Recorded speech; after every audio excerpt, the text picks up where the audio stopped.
Wak, jadi kisah yang bakal aku ceritain ini adalah cerita yang datang dari Wawa aku yang bernama Kak Nana. Halo Kak Nana, apa kabar? Terima kasih ya sudah meluangkan waktunya untuk berbagi pengalaman pribadi horor kau ke kami. Nah, jadi gini ceritanya Wak ya. Jadi Kak Nana ini menceritakan pengalaman horor dia pada saat dia berada di rumah flat Wak. Kayak apartemen, ya bisa dibilang kayak rumah susun gitu loh Wak, yang ada di Cina. Ketika Kak Nana ini masih menjadi TKW di Cina. Nah, waktu itu tahun 2012 Wak. Nah, karena ada masalah pribadi lah sama mantan suaminya, pada saat itu Kak Nana ini pun terpaksa Wak kerja merantau ke Cina. Kebetulan waktu itu juga Kak Nana nggak sendirian Wak kerja di sana, adalah beberapa kawan-kawan dia yang juga dengan berbagai problematika masing-masing ini ya, yang juga ikut merantau mengadu nasib ke Cina. Nah, sampai sini sebenarnya Kak Nana tuh bukan pengen menceritakan atau membuka aib suaminya Wak. Dia cuma pengen berbagi cerita aja lah, alasan dia untuk pindah ke Cina gara-gara itu ada konflik lah sama suaminya kan. Nah, jadi memang Wak dari kecil Kak Nana ini memang sudah agak sensitif lah sama hal-hal gaib. Biasanya kalau udah cium bau aneh tuh, bau alem makhluk halus ya kan, kayak bau bunga, bau parfum orang mati, bau singkong atau bau busuk, mending Kak Nana ini memilih untuk menghindar aja lah dari tempat atau sumber bau itu daripada lihat wujudnya. Kalian juga kalau misalnya ada cium bau-bau yang aneh-aneh gak usah dikejar Wak,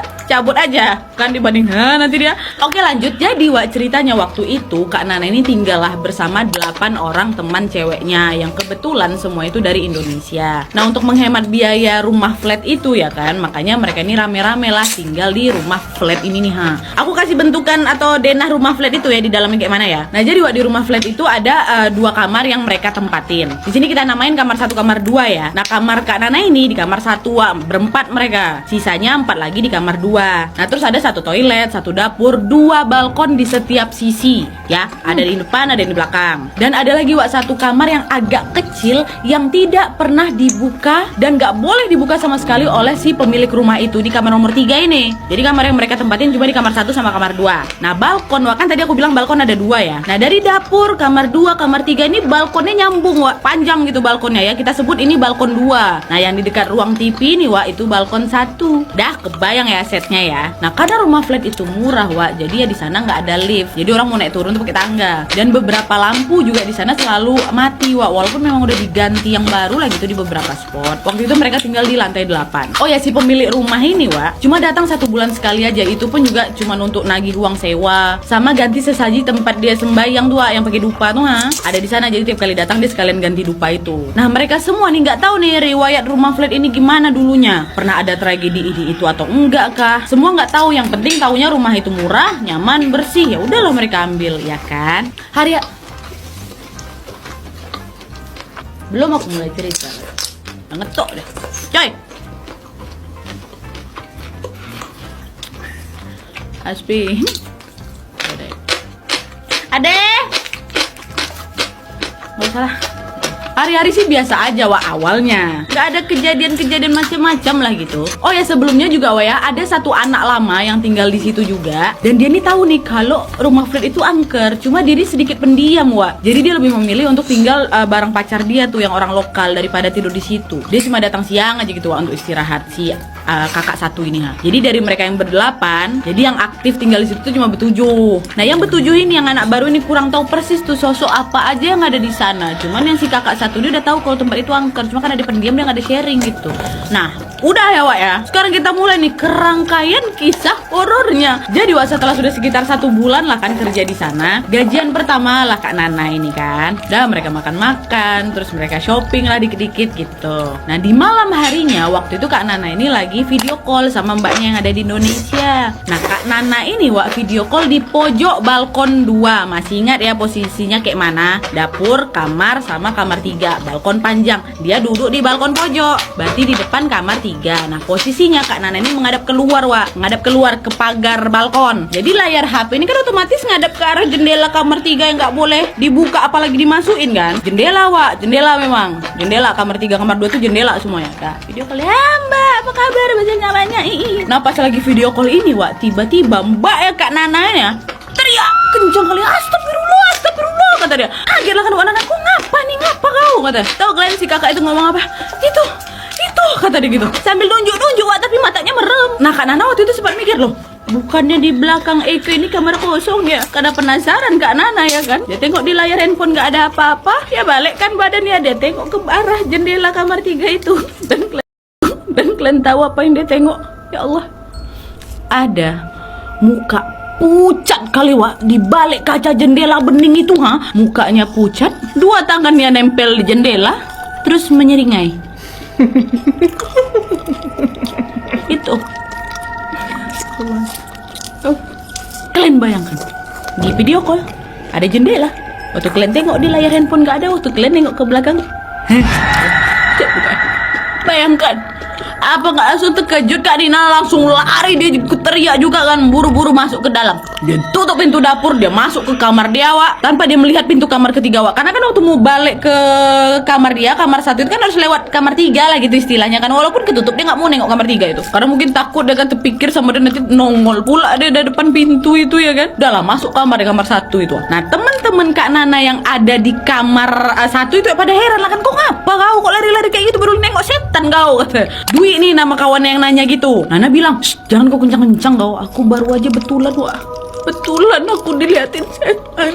Nah waktu itu kawan-kawan Kak Nana yang ada di kamar 2 itu ikutan kaget juga kan, karena kan mereka dengar suara debu sama suara teriak ya kan. Larilah mereka dari kamar 2 ke kamar 1, kumpulan nih bertujuh-tujuh di kamar 1 kan. Ngapa weh, kok gerebek-gerebuk kau, ada apa, heboh lah itu semua. Dibilang lagi sama Kak Nana, ada setan di rumah ini. Nah teman Kak Nana yang lain, kita panggil namanya Iva ya, yang awalnya ada di kamar 2, akhirnya ikut nimbrung juga tuh di kamar 1. Terus si Iva nih bilang, biar kalian tahu, udah 2 malam ini Wak, pintu depan kita tuh suka diketok-ketok, tapi waktu aku buka nggak ada orang, tapi lampu tangga nyala. Nah by the way, lampu di setiap lantai di tangga itu pakai sensor gerak, jadi kalau ada yang lewat pasti baru nyala itu lampunya beberapa detik lah. Nanti kalau nggak ada gerakan yang bakal mati sendiri gitu loh. Nah Iva bilang, aku sempat lihat tangga di depan itu lampunya nyala, tapi nggak ada orang yang naik turun, padahal rumah depan tuh kosong kan, tetangganya emang kosong, rumah flat di depan dia itu belum ada yang nempatin kan. Tuh siapa tuh, diketok nggak ada orang tapi lampu sensor itu nyala. Akhirnya gegara itu pada ngumpul lah itu kan, semua di kamar 2. Gak ada yang berani buka pintu balik ke kamar 1 lagi, enggak. 7 itu berkumpul di kamar 2. Nah lagi cerita-cerita kayak gitu, tiba-tiba adalah satu nyeletuk, woi kayaknya sejak kita main jelangkung kemarin malam pakai boneka Cina itu ya. Jadi ada memang boneka Cina kayak wayang golek orang Cina lah gitu, bentuknya nggak terlalu besar. Dan waktu itu biasanya tuh boneka tuh selalu ditempatin di dekat tempat sembahyang orang Cina itu punya pemilik rumah itu. Kayaknya gara-gara itu kita digangguin ya katanya. Nah Kak Nana sama kawan-kawan yang ada di kamar 1 kan nggak tahu apa-apa nih, yang main ini kamar 2 pada kaget lah Wak, marah gitu kan. Udahlah rumahnya dibilang seram, malah kalian menjelangkung mencari perkara gitu. Ya maafin kami nggak tahu apa-apa kan, nggak pernah menjelangkung pakai wayang Cina ini, kata dia. Udahlah, kira gara-gara inilah kan ditegur lah kawan-kawan yang di kamar 2 itu, janganlah main-main kayak gitu lagi, ngaco kalian. Iya ya maaf katanya. Udah akhirnya malam itu mereka bertujuh tidur semua di kamar 1. Bodo amat lah itu waktu itu numpuk-numpukan, padahal yang penting rame ya kan. Jadi kalau ditampain bareng-bareng, nggak sendirian gitu coy. Nah udah nih ya, udah tidur semua di kamar 1 kan bertujuh itu. Nah di tengah malamnya Wak, masih di malam yang sama sekitar jam 2an gitulah, lagi enak-enaknya tidur nih kan ya, semuanya ada yang ketok Wak, pintu depan kamar 1, bukan pintu rumah, pintu depan kamar 1. Teng teng teng teng, kok teng teng teng teng, tok tok tok tok tok gitu kan. Semuanya dengar. Bertujuh hari di dalam, nggak ada orang lain lagi. Diketok pintu kamar 1 itu. Pada nggak berani keluar lah Wak semuanya. Walaupun ada sebenarnya yang kebelet buang air kecil tuh. Dalam hati Kak Nana nih dongkol kali ini, gara-gara orang ini menjelangkung di sini, awak pula yang kena jadi. Udah diketokin bertujuh yang dengar. Akhirnya mereka baca-baca doa lah kan, sampai akhirnya tertidur, suara itu hilang. Udah lah tuh ya, besok paginya semua penghuni rumah flat ini ya itu jadi pada khusuk sholatnya, berharap nggak ditemuin hal-hal aneh lagi kan. Kawan-kawan Kak Nana pun juga jadi kapok juga main jelangkung. Dan beberapa hari setelah itu mereka udah adalah yang rajin ibadah, makin rajin nih Wak. Kadang mereka juga ngadain yasinan bareng-bareng, baca Quran bareng-bareng, berharap nggak digangguin lagi pastinya, karena mereka semua ini basicnya juga penakut gitu loh sama kayak aku. Tapi Wak, nyatanya gangguan di rumah flat Kak Nana itu malah makin parah. Sejak beberapa hari setelah itu nih Wak ya, temennya Kak Nana yang si Dwi itu tiba-tiba balik nih, bawa boneka teddy bear warna putih besar gitu Wak, sama bantal dan selimut. Masuklah ke dalam rumah kan, dia bilang, woi aku temui nih di dekat tong sampah, tapi kondisinya masih bagus Wak, masih bersih dan dibungkus rapi pakai plastik besar. Lumayan woi, mak duit aku, daripada aku beli bantal sama selimut baru ya kan. Ini Ini juga masih bersih, diplastikin, masih wangi lagi nih. Pas pula waktu itu lagi musim dingin, Wak. Nah, Kak Nana sama teman-teman yang lainnya waktu lihat si Dwi bawa boneka itu sempet heran juga kan, kok dapat dari mana? Terus kata Dwi lah dengan entengnya, aku ketemu di tong sampah bawah. Nah, terus ada uncle, Wak, om lah gitu, lagi duduk di situ. Dia bilang, boleh bawa aja, kata dia kayak gitu. Kalau berani, kata si om itu. Dwi cerita lah ke Nana sama kawan-kawannya kan. Nah, Kak Nana waktu itu agak, kok uncle itu bilang kalau berani ya? Tapi waktu itu ya udahlah, Kak Nana pikir mungkin rezekinya si Dwi kan. Jadi dia pun nggak ambil pusing waktu itu. Ya udahlah, rezeki kau memang udah bawa lah. Tapi memang ada pertanyaan dalam otak dia, kenapa uncle tuh tiba-tiba ngomong kalau berani ya? Kan karena lagi tidur, dijongkoin setan, terus pas bokongnya dibuka kalian. Seram kan? Cewek yang dia lihat tuh rambutnya panjang. Terus tangan cewek ini dia pegang tangannya Nana. Dah, kalian bisa bayangkan kan, nggak usah aku praktekkan di sini ya. Kocak jadinya, nggak ada seram-seram ini. Dah. Terus dia bilang apa, Wak? Setan ini ngomong loh. Dia bilang apa? Kamu kurang ajar, kamu kurang ajar. Katanya pakai bahasa Cina. Nihang sulu, nihang sulu. Kata dia gitu. Aku nengok di Google Translate kayak gitu sih, kamu kurang ajar bahasa Cina. Tangannya dingin kali. Kalian bayangkan, Wak, gimana kalau kalian di posisi Kak Nana. Kak Nana waktu itu pengen nangis tapi gak bisa, ya udahlah di pasrah, Wak. Gak tahu lagi mau ngapain ya kan. Nihang sulu, kata setan. Sampailah di titik pasrah ini kan, baru akhirnya Kak Nana ini sanggup berteriak Allahu Akbar, kata dia. Sambil duduk terengah-engah tuh, Wak. Nah, teman sekamar Kak Nana ya pada langsung bangun lah kan. Di situ si Dwi di sebelah dia, dua kawannya di atas kasur, dia terkejut lah nengok dia teriak. Bahkan ya, Wak, sudah dalam keadaan bangun itu, Kak Nana masih sempat melihat tuh cewek yang duduk di atas kepalanya itu masuk dia ke lemari belakang kepala Kak Nana tuh. Dan lemari yang seharusnya ketutup, yang kebetulan pula kuncinya dibawa sama Kak Nana, Wak, jadi kebuka sedikit pada waktu itu. Ya Kak Nana jelas kaget lah. Udahlah, aku baru digoncang-goncang sama si setan ini, udah dia nengok dia masuk ke dalam lemari. Bayangkan waktu itu, waktu kejadian tuh Kak Nana sebenarnya masih agak ragu nih mau cerita sama kawannya karena takut dipikir halu kan, karena ekstrim kali muka kalian dikucil-kucil pakai antennya setan. Cuman akhirnya Kak Nana memutuskan untuk ya udahlah, aku ceritain aja lah ke kawan aku. Nggak betul ini. Wah, kalian tahu ada yang dudukin muka aku tadi, cewek, rambutnya panjang. Terus sekarang dia masuk ke dalam lemari ini. Nah, teman-teman di kamar Kak Nana jadi pada biasalah cewek ya kan, parno semua ini, menyudut semua. Apalagi si Dwi, wah kalian tahu Dwi yang duduk sebelah dia, yang mendapatkan boneka itu, duduk pula tidur. Dia takut kan diusap-usap kuping. Gak mau dengar, aku gak mau dengar, kata. Ketakutan juga si Dwi ini kan sambil dia usap-usap kuping dia tuh. Terus kata kawan yang lain, cepatlah coba kau cek itu, nanti ada apa-apa pula di lemari itu, betulan ada dia nanti. Gila Kak Nana nih, tak berani pula ngecek lah itu ke dalam lemari itu kan, Wak. Dibuka itu lemari, ya nggak ada apa-apa di dalam lemari itu, ya cuma ya tempat-tempat baju mereka dan boneka teddy bear milik si Dwi dimasukkan ke dalam lemari itu.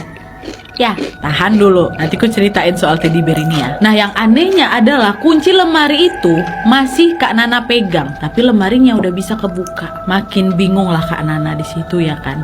Akhirnya Kak Nana sama kawan-kawannya yang lain yang ada di situ langsung sholat tahajud semua ya, minta perlindungan Allah, dan baru bisa tidur setelahnya. Nah, terus Wak, besoknya Kak Nana ini baru ingat ya kan. Pagi sebelum Kak Nana berangkat kerja, sebelum kejadian diduduin setan itu, Wak, Kak Nana sama kawan-kawan itu sempat memainkan boneka teddy bear itu, karena emang lagi iseng katanya. Waktu itu Kak Nana ini memang sempat dipukul-pukul ya, ditendang-tendang ya boneka itu sambil ngingat mantan suaminya.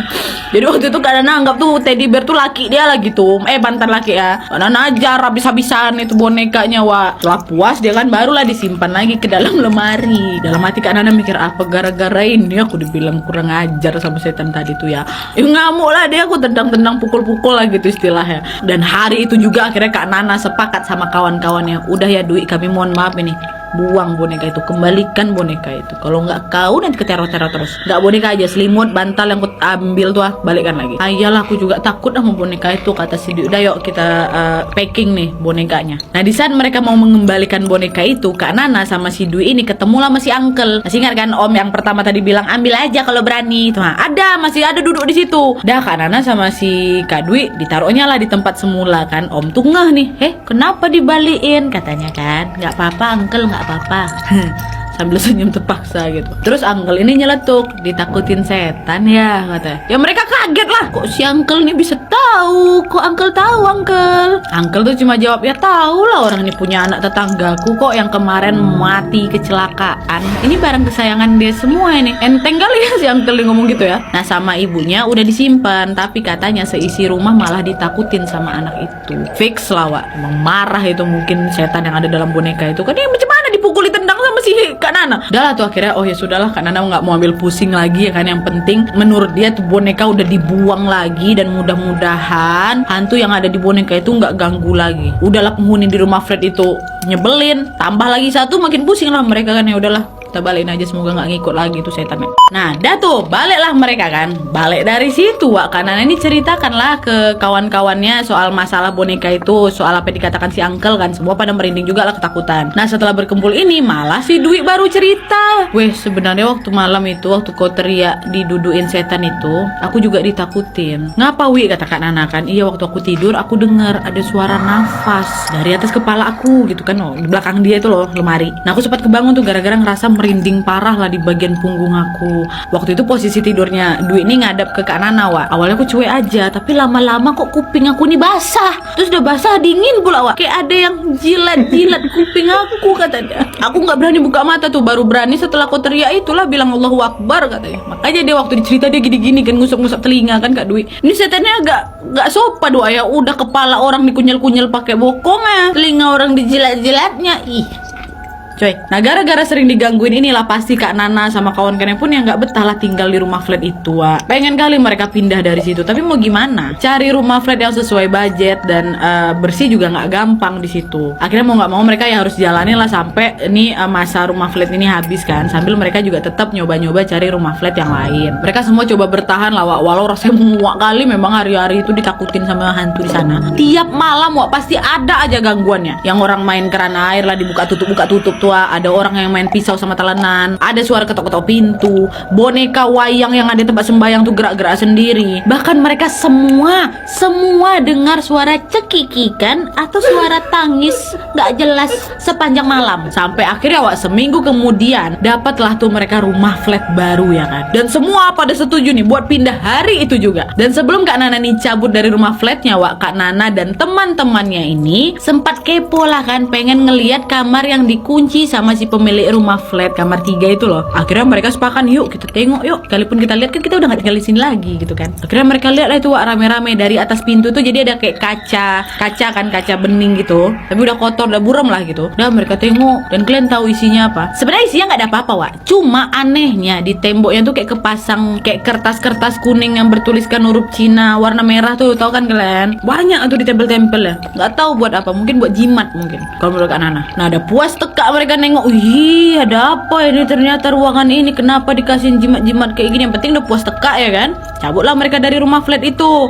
Nah waktu itu Wak, Kak Nana ini masih nggak habis pikir kenapa itu rumah bisa angker kali ya kan. Dulunya ada apa sih di situ, sampai akhirnya Kak Nana ini tanya-tanya lah sama mbak-mbak yang jarang pulang ke rumah itu. Masih ingat kalian kan yang selalu nginap rumah pacarnya tuh loh, yang pendiam itu yang dia tahu kalau rumah itu angker. Akhirnya dia tanyalah sama si mbak ini, dan mbak itu pun cerita kalau ternyata dulu pertama kali aku datang ke rumah itu, aku sering kali diganggu sama penghuni rumah itu. Biar kau tahu, kadang waktu aku lagi nonton film di ruang TV ya kan, dapur tuh depannya, nanti aku lihat tuh ada cewek di dapur lagi nyanyi-nyanyi tengah malam. Terus nanti dia sambil iris-iris sesuatu lah gitu yang buat suara talenan jadi letak letak letak letak. Soalnya kan pintu dapur itu kaca Wak, jadi bisa kelihatan dari ruang TV kan kalau misalnya ada orang dalam dapur. Itu yang dia tengok. Udah biasa udah aku tengok kayak gitu. Dan si mbak ini juga cerita pernah ya suatu hari ada yang ketok-ketok pintu depan berkali-kali. Ku buka pertama kali nggak ada orang, dibuka yang kedua kali nggak ada juga, waktu ketiga masih ngetok, waktu dibuka tetap juga nggak ada orang. Tapi waktu aku balik badan abis ngunci pintu, dah ternyata ada sosok perempuan yang udah ada di belakang aku. Dia melotot, matanya merah menyala, berambut panjang hampir menyentuh lantai. Dia melayang, berdiri dengan lidah panjang bercabang 2 menjuntai keluar. Bajunya putih Wak, berdarah-darah. Kuku tangannya hitam melambai-lambai. Sambil bilang apa? Katanya pakai bahasa Cina. Kata Google Translate.